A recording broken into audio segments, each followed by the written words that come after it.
What's up, RotoBallers? Hope everyone had a wonderful Thanksgiving and got to spend some quality time hanging out with family and friends, enjoying good food, and of course, watching football. My name is Jorden Hill, and I'll be filling in for Matt over these next 2 weeks to talk about fantasy football DSTs, so I'll do my best to make sure we don't skip a beat here and continue to give you guys good picks that help you win your fantasy matchups. Here in Week 14, we'll be without the 49ers, Giants, Panthers, and Patriots, so not really losing any upper echelon fantasy DSTs, but certainly a couple that you might have counted on last week. This is not only the last week for buys, but it's also the last week until the fantasy football playoffs begin, so let's not waste any more time and dive right into some DSTs that fantasy managers can start with full confidence this upcoming weekend. Let's get the obvious picks out of the way first, starting with the Cleveland Browns taking on the Tennessee Titans. Starting DSTs against Tennessee has been a fantasy cheat code this season, with the Titans averaging just over 14 points per game. That's the fewest in the NFL, and no quarterback in the league has been sacked more times than number 1 overall pick Cam Ward.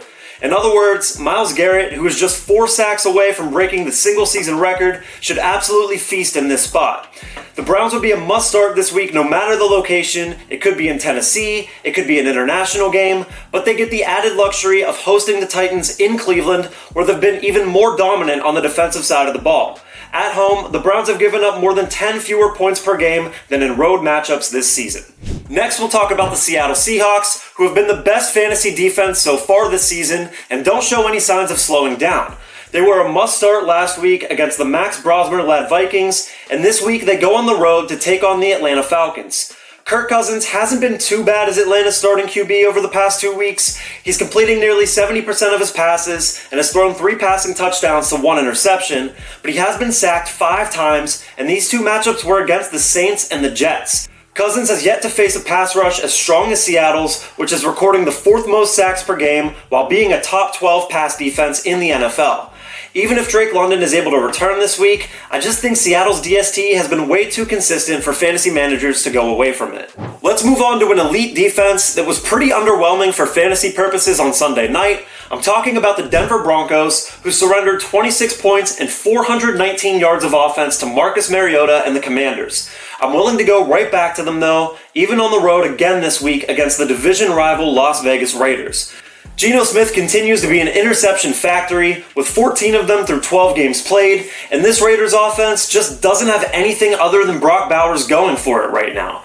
Vegas hasn't scored 20 points in a game since Week 9, and let's not forget the disaster of a showing we had when these 2 teams just met in Week 10.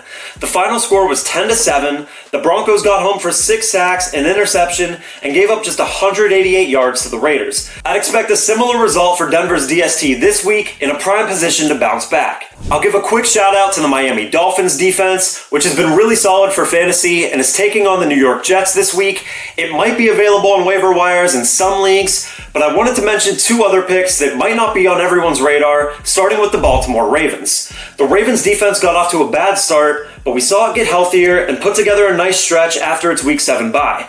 It got picked apart by the Bengals in Joe Burrow's return on Thanksgiving Day, and I think after that showing, there's a good chance Baltimore gets dropped in some leagues. So I think if you're looking for a streamer, you should go ahead and add them ahead of a Week 14 showdown with my Pittsburgh Steelers. As much as I wish it wasn't the case, the Steelers' offense is dreadful right now. Aaron Rodgers does not look healthy, and the deep ball is absolutely non-existent. Pittsburgh is averaging the 5th fewest yards per game, and I just don't see them finding their footing in Baltimore with the AFC North title on the line. And finally, a DST that should be available pretty much everywhere that I think you can pick up and play is the Washington Commanders. To be clear, on the season, Washington's defense has not been good, but the performance of fantasy DSTs is so dependent on matchups, and the Commanders had an insanely difficult schedule for the middle portion of the year. From weeks 6 through 10, Washington faced the Bears, Cowboys, Chiefs, Seahawks, and Lions. This list of 5 teams makes up half of the top 10 highest scoring offenses in the league. But this week, I think you can trust Washington on the road against the Minnesota Vikings with J.J. McCarthy likely back under center. McCarthy has thrown an interception in all of his starts, and he has thrown 2 picks in 4 of 6. He's also taken at least 5 sacks in 3 of his 6 starts. The Vikings are scoring the 5th fewest points per game, and although they've been slightly better at home, it hasn't mattered much for McCarthy, as Minnesota has scored an average of 14 points over his 3 starts at home. If you haven't done so already, please be sure to hit the like button, hit the subscribe button, and head over to RotoBaller.com for all of the latest fantasy news and analysis. Best of luck in Week 14. Thanks so much for tuning in, and see you all next week.